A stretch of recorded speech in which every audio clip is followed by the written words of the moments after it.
Today's episode of The Thriller Zone with David Temple is sponsored by Steve Stratton and his latest thriller, Caribbean Harvest, the fourth in the Lance Bear Wolf series. Caribbean Harvest will be available January 2025 from Amazon and your favorite bookseller. Hello and welcome to The Thriller Zone. I'm your host, David Temple. On today's 208th episode of The Thriller Zone, it's my honor and pleasure to welcome, for a return visit, former CIA analyst and current author extraordinaire, David McCloskey.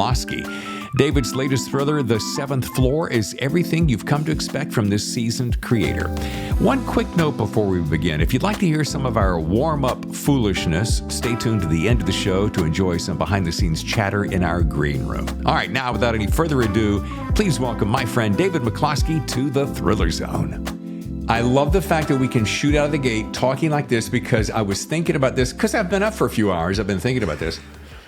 I said, there's a couple things I love about McCloskey. Sure, I love the book, The Seventh Floor. Sure, we're going to talk about it. It is a dandy read. Sure, we're going to get there. But I love the fact that, A, I can always count on you for good entertainment. You're just a great natural entertainer. Number two, want to give you a huge, I was going to save this for later, but I'm going to go ahead and throw it out here at the gate because I can do that because it's my fucking show. Our mutual friend, Chris Haughty, and I were chatting on more than one occasion about one of the things we love about you is you are one of the few guys, thriller authors, who have broken out and really kind of mastered TikTok. Oh, I don't know about that. That's a dangerous statement. I'm a user. I wouldn't say master, but it has its charms, despite it being a Chinese influence operation. You know, it's got its upside too. Well, and therein lies the equation. I could not wait to get to the point that for a guy who knows so much about security and is, like I say, really doing well on TikTok. I mean, you got I was looking at it today, almost 35 grand in followers, and I thought, how does that conflict with his nature about China? Well, look, on the one hand, I do think it's almost certainly got elements of a, Chinese government influence operation attached to it, and certainly I think it goes without saying that the data would and could be used by the Chinese government to trade models, learn more about us, you guys were to name it. I don't see any reason why they wouldn't be able to get their hands on it. On the other hand, I'm hopeful that my ridiculous videos with me wearing a tinfoil hat will not help the Chinese government too terribly much, and might actually go the other direction. I mean, look, here's the reality. There's a lot of eyeballs on TikTok, right? And so sure. I think from a branding standpoint as a writer, I don't, as much fun as it seems like I might be having making those videos, I'd much rather be writing. But I think I've kind of seen it as an important step toward getting myself out there, right? Well, and this is a conundrum that I chat about a lot of the readers and writers with, is that I hear this all the time, David. Oh, I don't like doing social media. Yeah. That's what my publisher's for. A, it's not what your publisher's for. No, and they're not going to do it for you. And they're not going to do it. And B, that is just part of what you signed up for. Okay, yeah. So there's that. But I'm a big proponent of, for the most part, whatever is working for the highest and best use to getting our word out for our books, it's all game. It's all fair, game on. However, I have this one beef, and I want your opinion on this because I'm so glad this is coming up. If you scroll your phone and you go to find a new app, the very first thing I do when I'm told about that is I scroll down to find out what data, however you want to use it, they share or we share with whomever the app is providing. And if you look at TikTok is probably the single worst offender. You give them free access to every single thing that is on your device, period, end of discussion, right? Yeah, I mean, this is You do have to be super careful with that stuff. The terms and conditions. I mean, this is a dated, sort of a dated fact, but probably still directionally right. Like the average person had something like 70 plus apps on their phone. If you actually stack up the pages of those kind of terms and conditions, if you actually read them, it would take like a fast reader months to actually read the material, if not longer.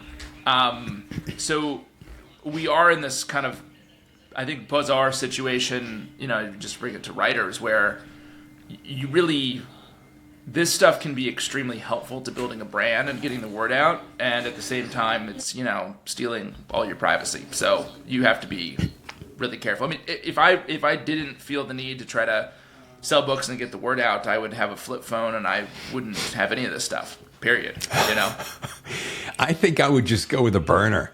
Yeah, just get a burner. Just go I'd get a burner, and I'd rotate them. Yeah. A Nokia flip phone burner that I would rotate out monthly, just like I have a bill for my phone service. I'll just get a new phone each time. Now, it's going to be a real bitch trying to get hold of me. That's part of the point, though. That's good. Yeah. But that is part of the point. I mean, you want to reach me? Hit me on email. Yeah, give me an email. Yeah. I agree. Look, I agree. I think it's a big problem. It's not just a problem for authors, of course. It's a problem for everybody. I think we've gotten so used to these things that we don't fully appreciate how much of our sort of privacy and inner lives they're tapped into. Well, I think we've covered that well enough. Now, we're going to get to the seventh floor, and I got to share this with you. It's funny. Last night, was it Tuesday, Monday? Last night, we finished binge watching, Tammy and I, The Diplomat. Mm-hmm. Some of the best writing on television. Would you agree with that? Have you seen this? So I'm embarrassed to say I have not seen a single episode of The Diplomat, and you were probably, David, the 10th person in the past couple weeks who has shamed me on this respect. I mean, I need to start watching it. Is the bottom line. And the reason I bring that up is they referenced The Seventh Floor. Oh, yeah. I don't know how many. Sorry, not your book. The actual. No, I know. There wasn't a cameo appearance by the novel. Yeah. All of a sudden, I can see it now. Carrie Russell watching it and going, "Listen, guys, I don't know about you, but I've just read this great book, and it deals with the people that we work with." Okay. That'd be very helpful to the book if I could arrange that. So far, it hasn't happened. I'll see what I can do. Yeah. But I just found it interesting. So it begs the question, for those who are catching this show, maybe, because sometimes people are tuning in for the very first time. It's hard to believe, but it's true. Tell those folks what the seventh floor is, represents, etc. Yeah, so the seventh floor is a reference to the seventh floor at CIA, at our Langley headquarters. There's a seventh floor to our original headquarters building, and that is where the director and deputy director and the heads of the directorates have their offices. It's sort of the, it's the executive suite. It's where all the big decisions and big conversations at Langley happen. Okay, easy enough. Now, your main protagonist, your main character, Artemis Proctor. Yeah, first of all, I haven't heard the name Artemis. Tangent here. Artemis Gordon. Tell me what TV show that came from. And it was a male. Oh, it was a male. Artemis Gordon. I have no idea. The only Artemis I've seen in film or TV was a side character in It's Always Sunny in Philadelphia, which was not named. My character's not named after. Who's Artemis Gordon? One of the two main characters in Wild Wild West. Oh my gosh! Remember that TV show? Okay, no, it's not the movie. It's the original TV show upon which it is based. You're probably too young to recall. I'm feeling very old. I might be. I remember was it Will Smith and... Yes. Somebody else. It was an insane movie, as I recall. It was like pure late 90s, early 2000s, crazy summer blockbuster kind of vibes. I don't remember who else was in it, though. All right, here you go. I've pulled it up right here. The Wild Wild West started in 1965. So, yeah, you were not even born yet. Okay. I was only 5 years old. So Robert Conrad played the lead, and Ross Martin played Artemis Gordon. And I can't believe I pulled that name out of nowhere, but I never missed this friggin' show. Okay. So I'm going to challenge you for just shits and giggles. Go back and see if you can find, because it's an American Western spy science fiction TV series. So it blended all the genres. So as a kid, it was just like, oh my God, Dad, this is the best show ever, because it had everything we wanted, right? So, well, that's a bit of what the reboot was like too, where it was like Wild West meets science fiction with, Will Smith in the mix. So as a 13-year-old, what more could you have wanted, right? I mean, there you go. All right, now hold on a second. Since I am editing the show, I can do whatever I want. I want to find the movie. Now that you've movie with Will, there it is. Okay, who starred opposite him? Oh, Kevin Kline. Kevin Kline, that's right. Kenneth Branagh, Salma Hayek. Oh yeah, okay. It was freaky good. All right.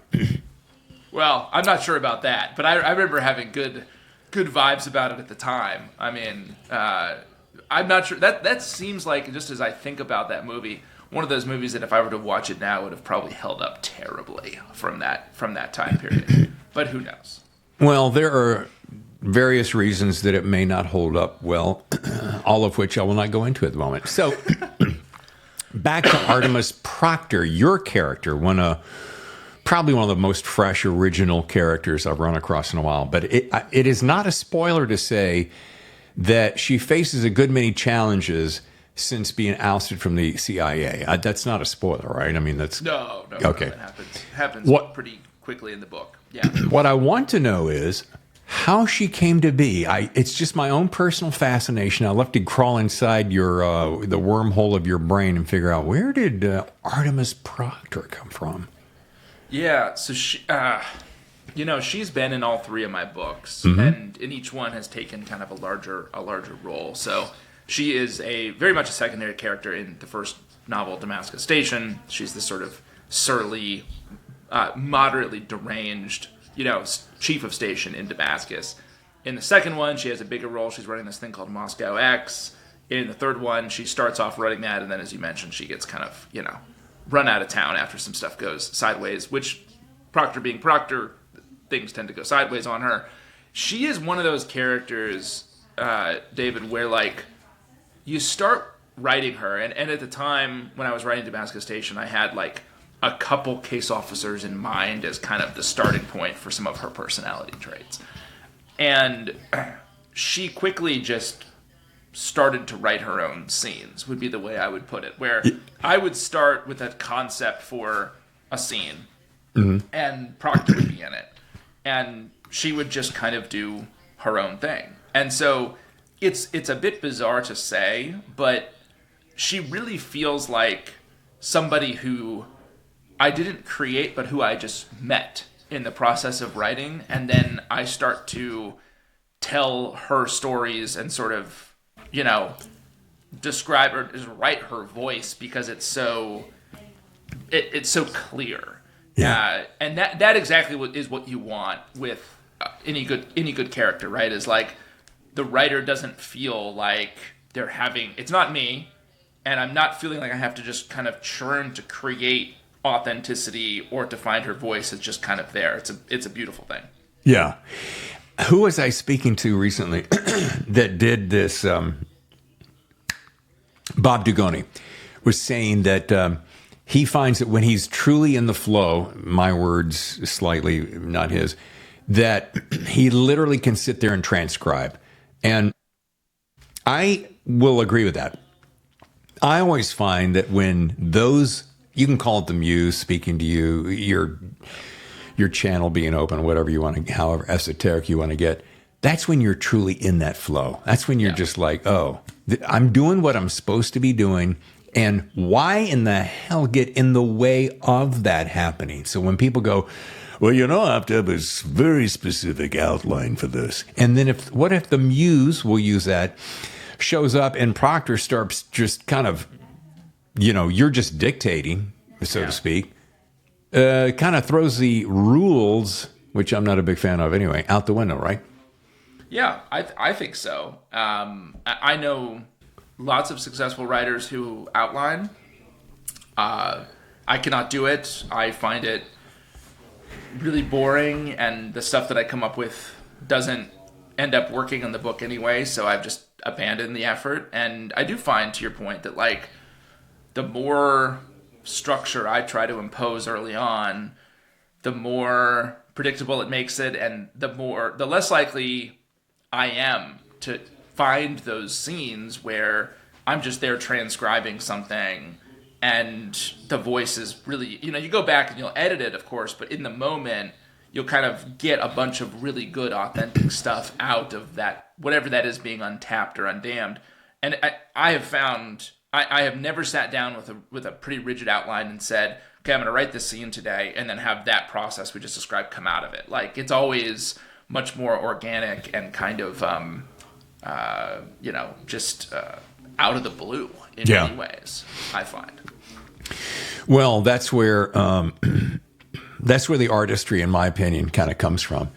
Now, one of the things I love about your books, and it's probably a hallmark of your talents, is the fact that your knowledge, you're having worked as an analyst for the CIA, that inner knowledge can't help but influence what you write.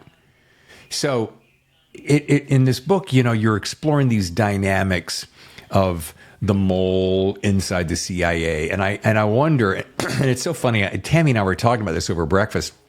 I said, I always ask myself, as a curious reader, I'm like, and I turned to her, I'm like, do you think this stuff really happens? I mean, do you think there's really moles in the CIA? And we're like, oh, no, that could never happen. I mean, it's a CIA. And then we're like, yeah, but there's bound to be. So how much truth is inside of this book? And I don't mean to say specifically, this book, but your world, because this is book 3. And by the way, I wanted to insert this apology for not chatting up Moscow X. We missed that book, but so okay. How much of that is, really happens? All right, we're going to take a short break, make some room for our sponsors. We'll be back with David McCloskey on the Thriller Zone. Stay with us. Dave Temple here on the line with Steve Stratton, author of the Lance Beowulf thriller series. Steve, so good to see you once again. Great to be back, David. Thank you. Now, Steve, he is the sponsor of the Thriller Zone for the month of December. Thank you so much for that. But we are so excited because Steve has a new book called Caribbean Harvest, and I want to do a quick recap of the Lance Beowulf thriller series. So take that away for me, would you, Steve? Sure. We've got the origin story called A Warrior's Path, then Shadow Tear, then Shadow Sanction, where you did the audio book, and this will be book 4 in this series. And Lance and the team and Ellie have gotten intelligence that El Chapo's in Cuba, and Lance is very nervous that it might become the next Afghanistan with opium, heroin. So basically, cocaine is being run over by opium, right? Absolutely. The new heroin derivatives taking over from a demand standpoint in the real world. That's why this book took this turn. And there is a little tiny bird somewhere around here that says in book 5 that maybe China is involved somehow. Yeah, I've already got a short story to help lead in after book 4 publishes in January of 25. Well, folks, once again, the book coming out in January is Caribbean Harvest. You can learn more at StephenStrattonUSA.com. And where will this book be available, Steve? On Amazon and then all your local retailers through Ingram Spark. Awesome. That is great news. So once again, StephenStrattonUSA.com. Steve, we're going to see you again soon. Thanks, brother. And we're back. I try in general to make the books as authentic as possible. Like my general approach is, all right, if I can come up with a way for this, if I know that the book needs to involve this type of operation or this type of scene, I will ask myself and ask, people that I've gotten to know well, like, how would this really happen, right? And sometimes you find that that'll work perfectly in the story and you can just use it. Other times you'll find, and typically, like, you can get a lot of individual scenes to be authentic, but what you might not get is for the overall arc to work in the timeline that you have, or you might find, this is oftentimes the case, that the CIA is a really big place. It's a big bureaucracy. There's a lot of people who do a lot of different specialized things. When you're writing a book and trying to write an intelligence operation authentically, that would involve many more characters than your average or even, well above average reader would want to embark on a journey with. It would make the storytelling, flabby. And so you have to pare down characters. You have to reduce the jargon. You have to, at times, bend the rules for the purposes of telling a better story. I think for me, story trumps everything. The development of the characters trumps everything. It is a balance with the authenticity, but you will quickly. I think a good story can cover for the fact that at a few points you've broken the rules. Sure. Fully authentic tradecraft is not going to cover for a story that doesn't work. And so you have to, it's a balance, but when they are actually in conflict, you have to prioritize the storytelling first. Yeah. It's not too dissimilar that you'll hear a great actor cannot make a splendid performance out of a crappy script. Yeah. There you go. I mean, you can have Olivier or whomever your favorite fabulous actor is, and you put a weak-ass script in there, and it's like, well, I can only do so much with this. So yeah, exactly. Because in that example, you've gotten the story, the character, all wrong from the get-go. So what they'd have to just throw the script away to make it work, right? Yeah. But I think that said, like, there is, I think you have to treat your reader with respect around the authenticity, and you have to create a world that they want to step into, and part of that is putting the scaffolding up to show that this book is going to deal realistically with this stuff, and we're not going to shortchange you. Right.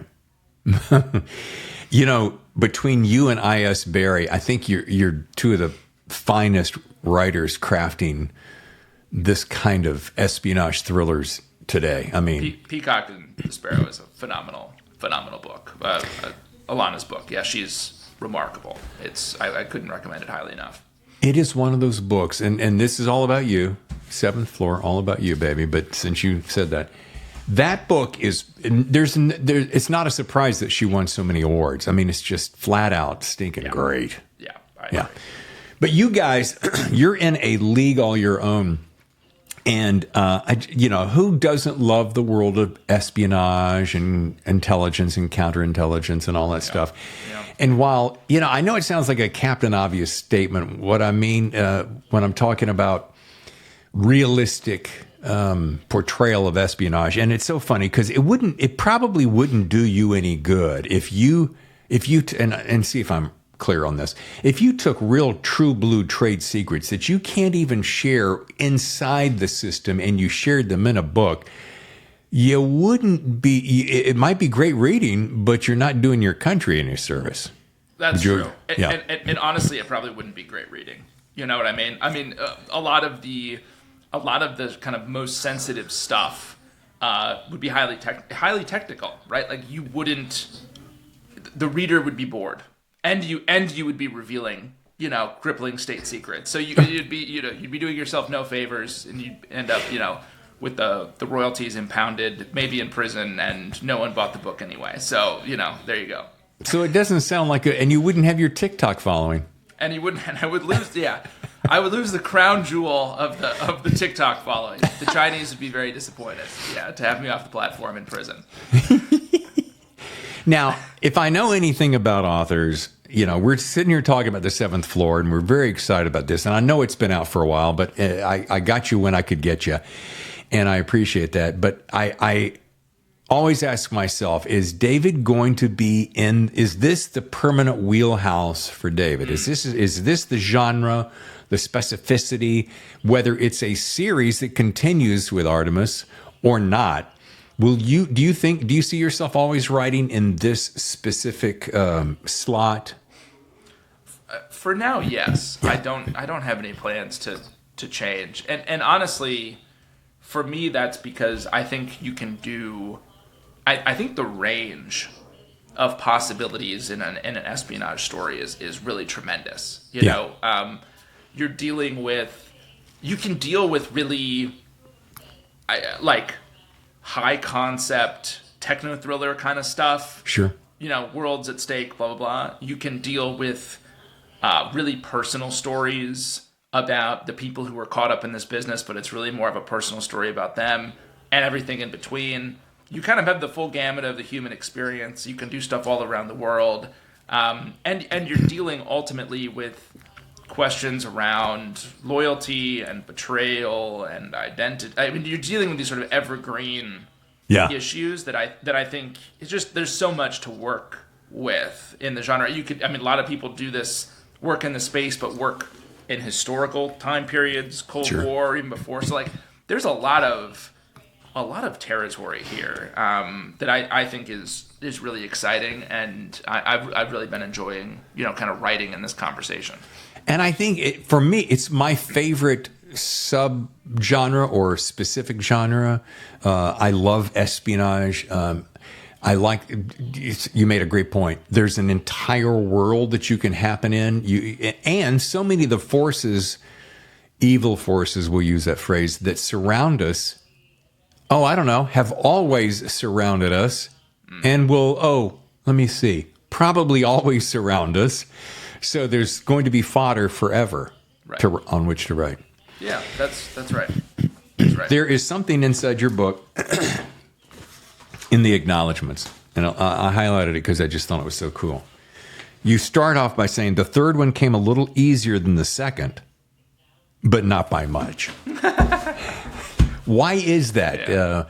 It seems like it would have gotten way easier by the time you're now into the third, and I know you're working on the fourth. Yeah, it does. You know, so this is, you know, I'm almost ashamed to admit how I viewed this, because I finished the first one, I'm starting the second one, and I'm kind of thinking, all right, well, I've already done this once, you know, it should get easier, right? There should be some, I've already done it, right? How hard could it be? You know, most authors that I've spoken to since have said the second one is like orders of magnitude harder than the first, because you are dealing with expectation, you're dealing with a timeline. You probably used what you see as your best stuff in the first one because you wanted it to get published and get it out there. So you've kind of left everything on the table. And then you're being asked to do it all over again, but not on your timeline and with a whole bunch of, you know, other people kind of, you know, involved in the process. That's not easy. Second one was real rough. I had to throw a whole bunch of stuff away, got down the path on some really terrible ideas that my editor luckily steered me away from. Second one, very hard.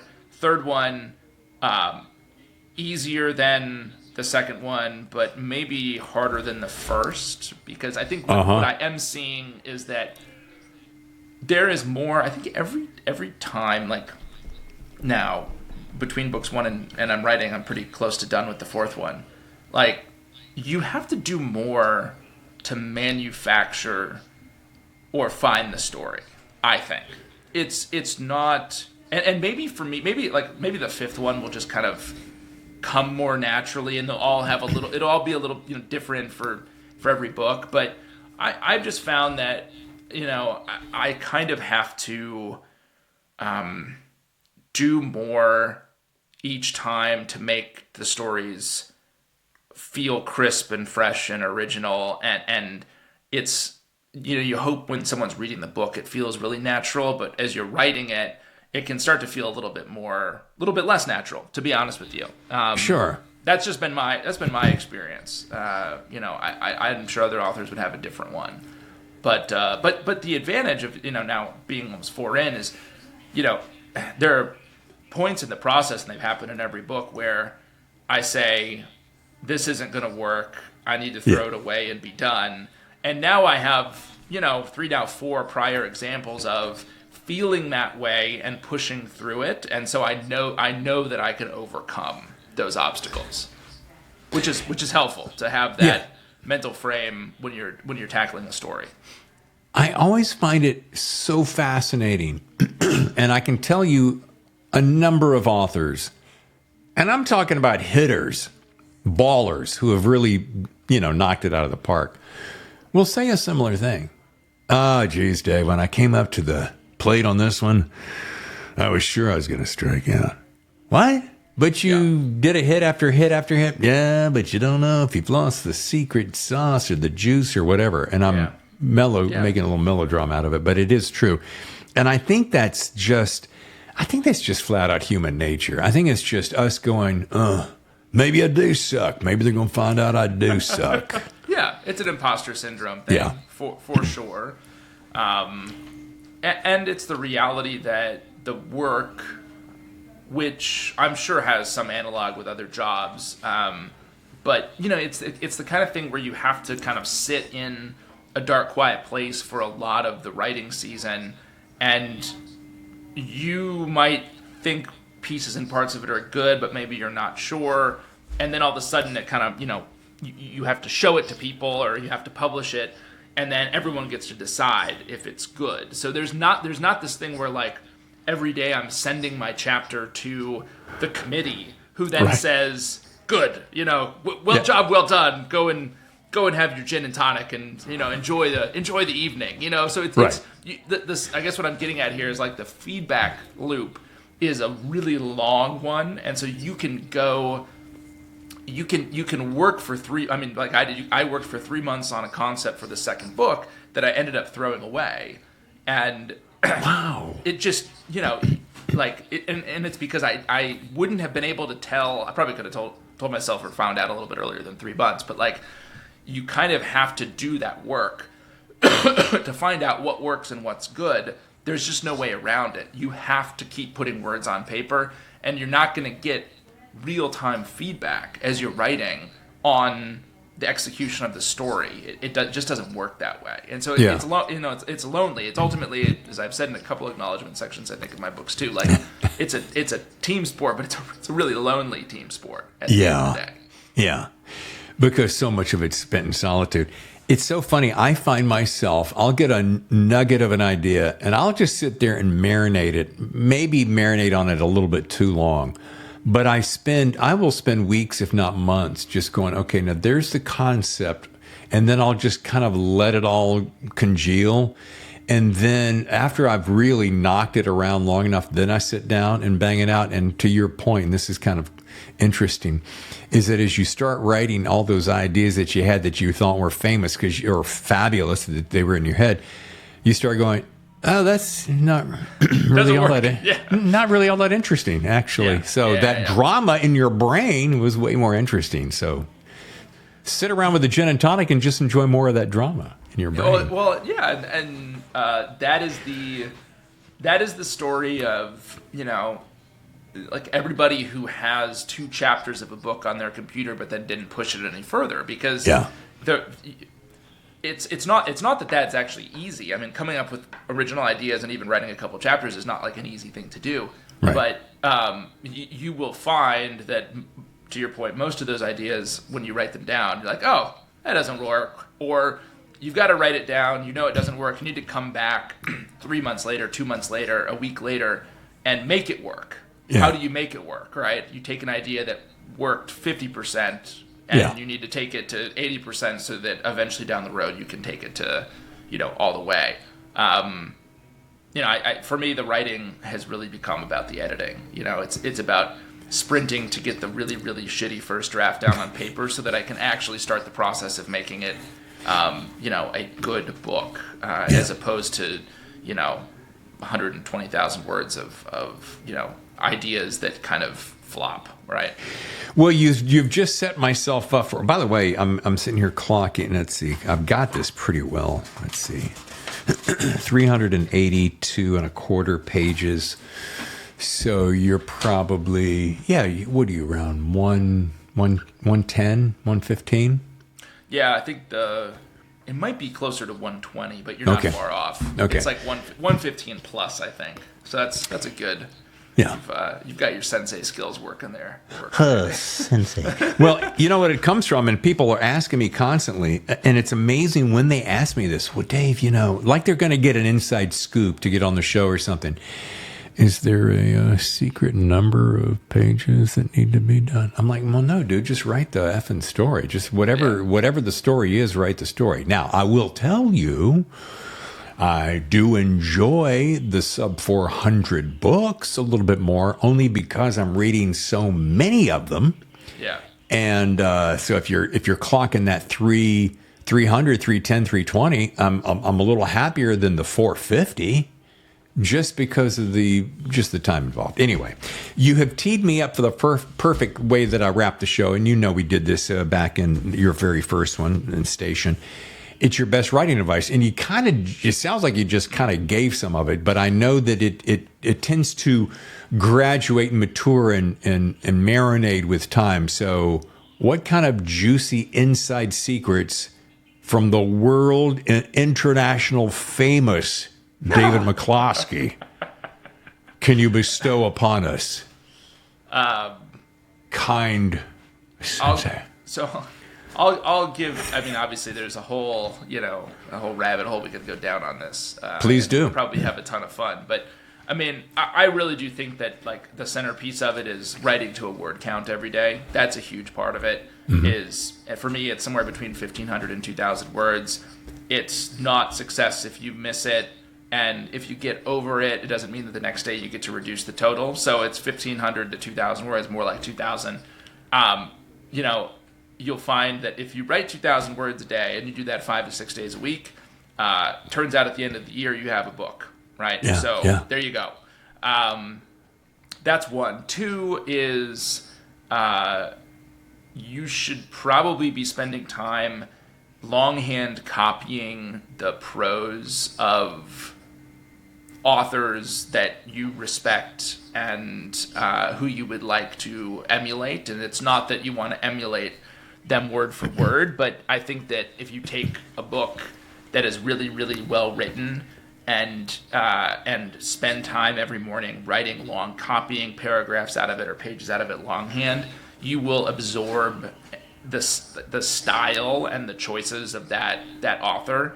And then I would say 3 is you should read your stuff out loud to yourself. Yeah. Regularly as you're working on it, because you will find that things that seem like good ideas in your head, and then even might seem like good ideas on paper when you're reading them silently, when read aloud, don't work, don't make sense, are clunky. So, at some point, you should make sure that everything before you publish it, you're reading out loud to yourself.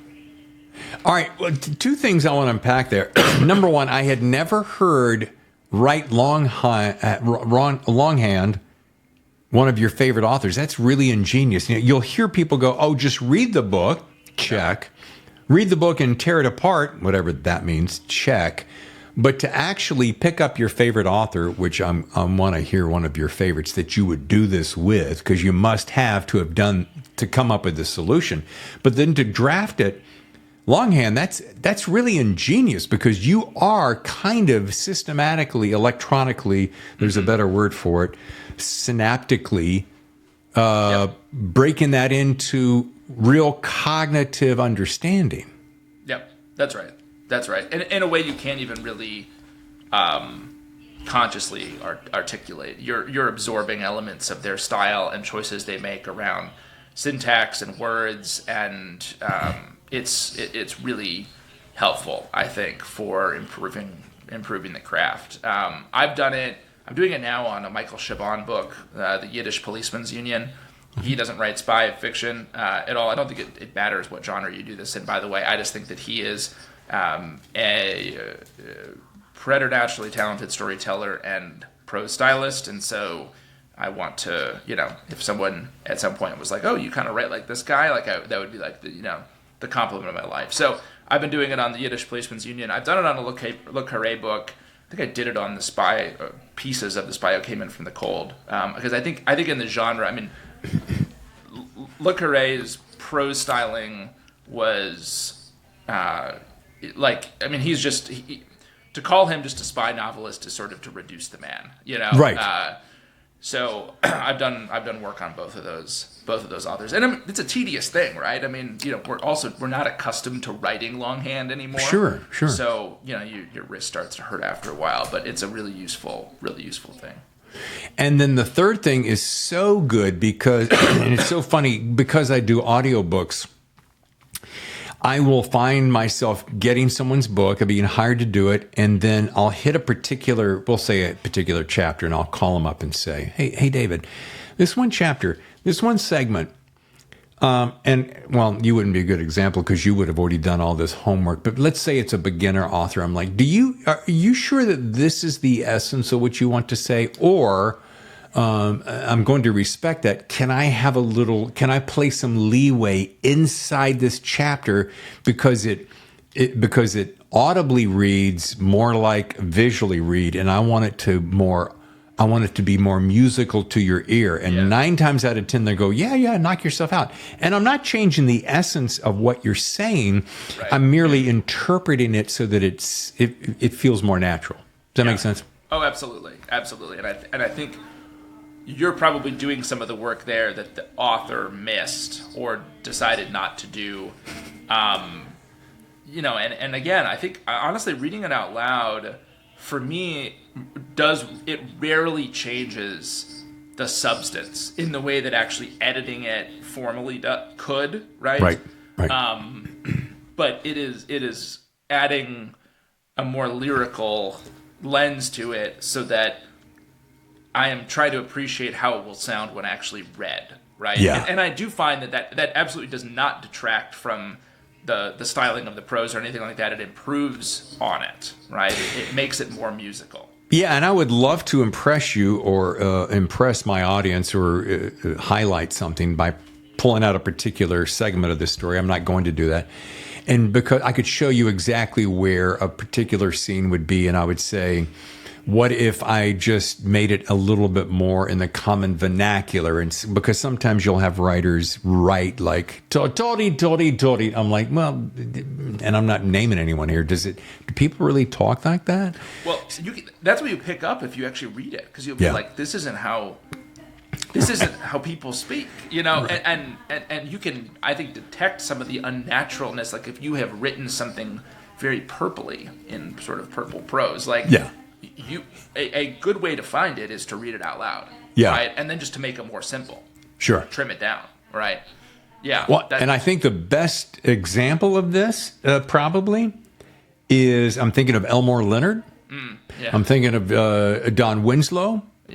I'm thinking of guys who can say a whole lot with very few words, and I find myself being more attracted to the dialogue that is more rapid fire, for lack of a better term, because it feels that's how we talk.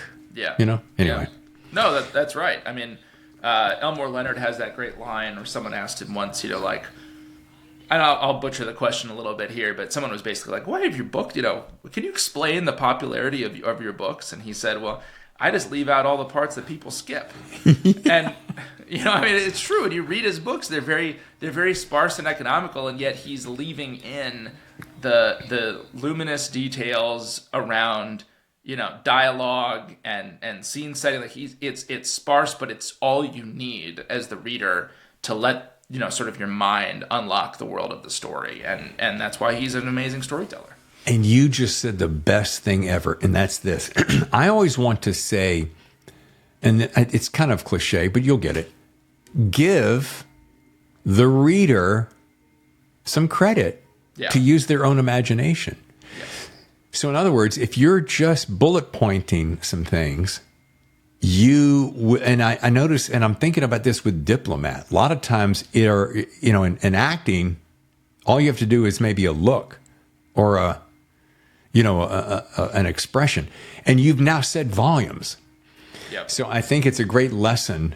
I think Elmore Leonard's a great lesson person to learn from. Anyway, I want to shoot ahead to this as we start to close. I want to know what's next, and I know I don't want to put you on the spot by going, well, I don't have the title yet, or I don't know, have a release date, but you can give me a hint of what's coming up next. Yes. So the fourth book is also a spy novel. It is a story set in the middle of the Israel-Iran shadow war, and it is my first novel that does not have any CIA characters. It is all Israelis and all Iranians. Wow. And it is about a kind of war of assassinations between the two sides and the people caught up in it. I'm very happy with how it's come out. I'm actually literally probably going to put the final touches on my version of the draft here in the next week or so, and I'm hopeful that it will be out next fall. So, nice. There we go. Well, and you spent a whole lot of your service in that arena, didn't you? If I remember correctly, right? So you've got a real good front row seat inside on that particular world. I did all Middle East stuff when I was at CIA, so it has been fun to get back into that. Well, fun might be a little bit too far, but it has been interesting. It's always interesting to get back into that world, and even right now it's an incredibly tragic and also interesting and dynamic time in the region. So it's been good fodder for a story. Superb. And I'm going to make a little note here to myself that I may not keep this, but I'm curious, without drilling down too deeply in the political arena, because we're not here to do that, and I kind of tend to keep my fences clean.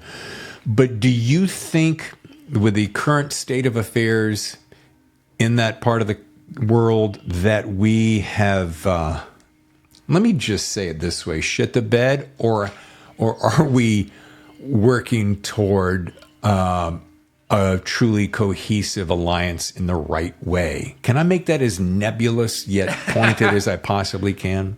Yeah, I think I don't think you could look at U.S. policy in the region over the past generation and say job well done. That's a big stretch. I think we have done a very poor job sort of dealing or I would say matching desired ends and resources in general. We talk a big game. We talk about all the various interests we have in the region. We don't do a good job with the basics of resourcing them, prioritizing them, just doing some basic stuff that you need to run a foreign policy.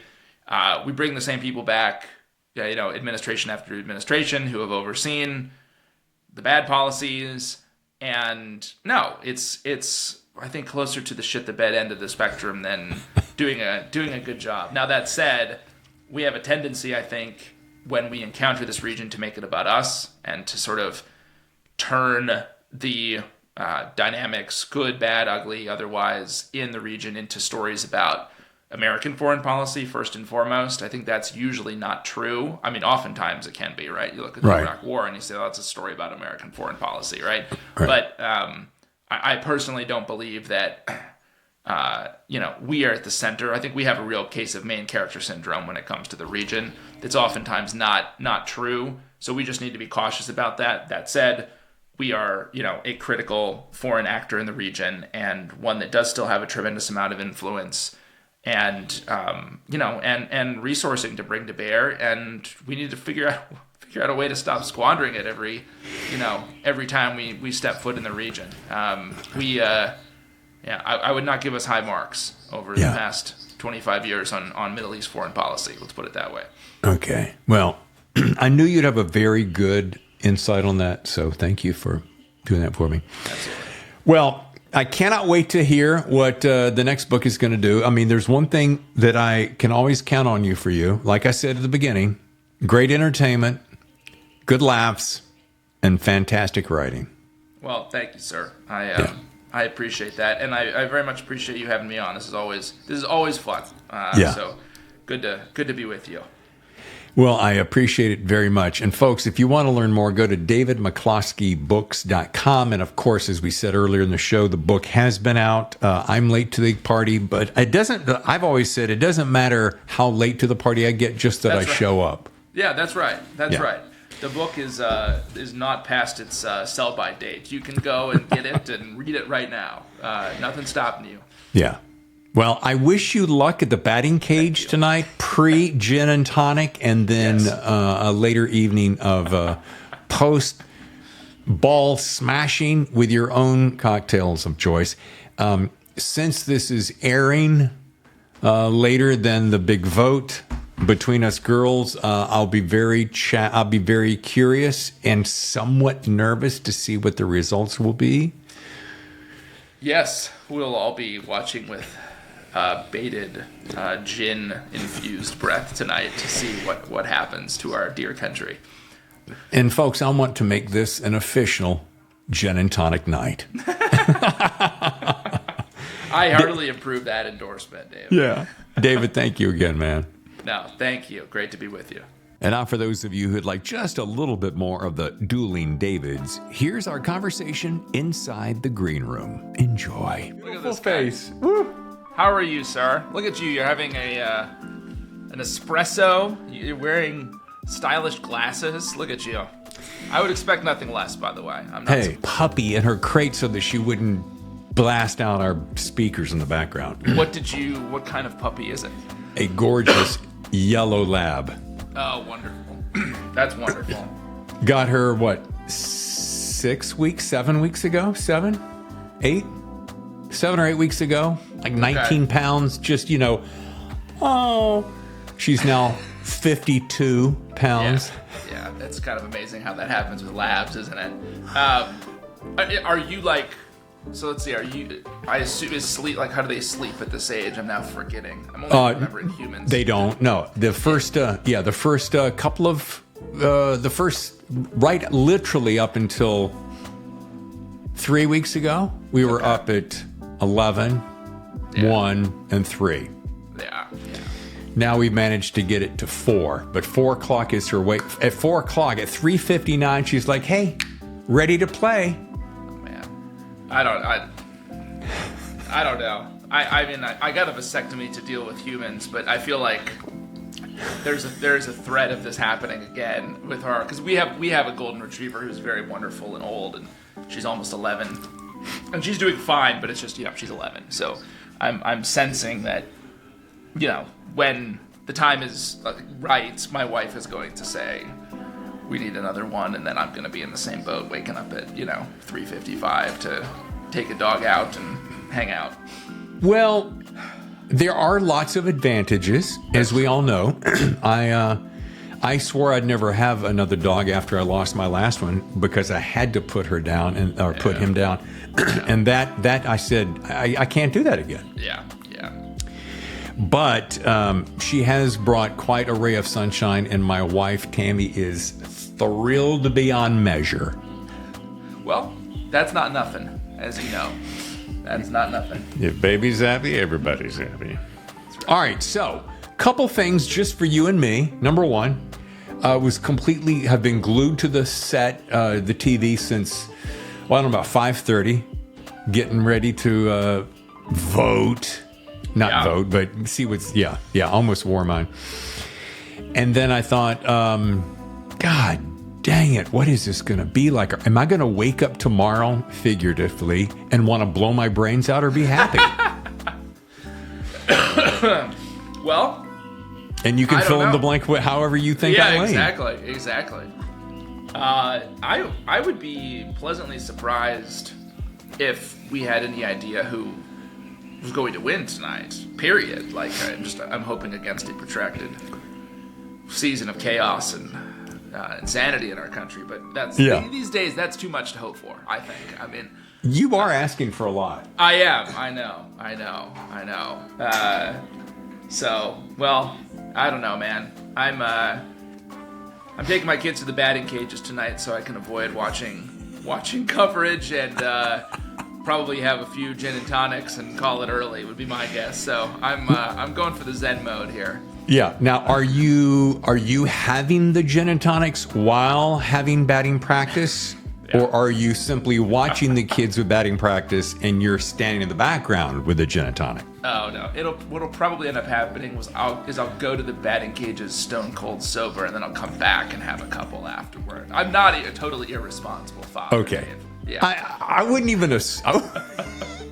I should not even have suggested that. However, the warped part of me does want to. It's not that warped. I mean, I'll now that you said it, I'll consider it. I'll give it its due. You know. But yeah, I'll probably wait. Any good Texan knows that you can drink before you go to a gun range, but if you go to a batting range, you want to make sure you're sober so you can hit the ball. All right, now just so you won't feel like I'm completely across the fence, my grandchildren adore effing Disney World. Okay. Disneyland, I'm sorry. And Daddy's prescription, Granddaddy, or as they call me, Popo's solution to that is a nice little cocktail called the Negroni. Yeah, those are good. That does seem like a good way to deal with Disneyland in general. Are you allowed to bring? Do you have to smuggle it in? I'm already anticipating your question, and by saying there is a restaurant in the middle of the enclave, where I put in my time with the grandchildren, which usually tends to be like 3 or 4 hours, which is entirely too much, and then I go, honey, I'll be right over there at that restaurant bar, sucking down Negronis about as fast as Daddy can. Give me a Negroni in like a big gulp cup, you know. And anyone who knows anything about Negronis, it's a triple shot of danger, but it's so delicious. Yeah, it is. They're very good. They're very tasty. All right, I do have a question since you brought up G&T, which is probably my single favorite drink because I can drink those and not get in trouble. What is your favorite gin? What is your favorite tonic? I use Fever Tree tonic, which is widely available. It's good. It's the fine. only kind to use, P.S. Yeah, I mean, if you use some of the like lowbrow bargain basement like Target brand tonic water, that will make you feel ill, and it won't be from booze. It'll be from like having 90 grams of sugar before you go to bed. So I use Fever Tree, and then my favorite gin is a gin called Bar Hill, which has a kind of almost a honey infusion to it. It's quite tasty. It is very good. Bar Hill, 2 R's. That'd be my go-to. Okay, all right. Well, you can also use like a London Dry too, which would be totally fine. But about as classic as it gets. Yeah. My go-to is Hendrick's. Yes, quite good. That's my Straight wife's up. as well. Yep. Used to be Tanqueray back in the day. I like Tanqueray. I mean, there's nothing wrong with Tanqueray. Something about Tanqueray makes Daddy want to have twice as many that he should, and then the next day is quite painful. Yeah. That's right. I mean, it's good though. So Sapphire is also good, you know. Sapphire. Oh yeah, Bombay. Your front row seat to the best thrillers. The Thriller Zone. The Thriller Zone with David Temple has been presented by Steve Stratton and his latest thriller, Caribbean Harvest, the 4th in the Lance Bear Wolf series. Caribbean Harvest will be available January 2025 from Amazon and your favorite bookseller. Learn more at StephenStrattonUSA.com.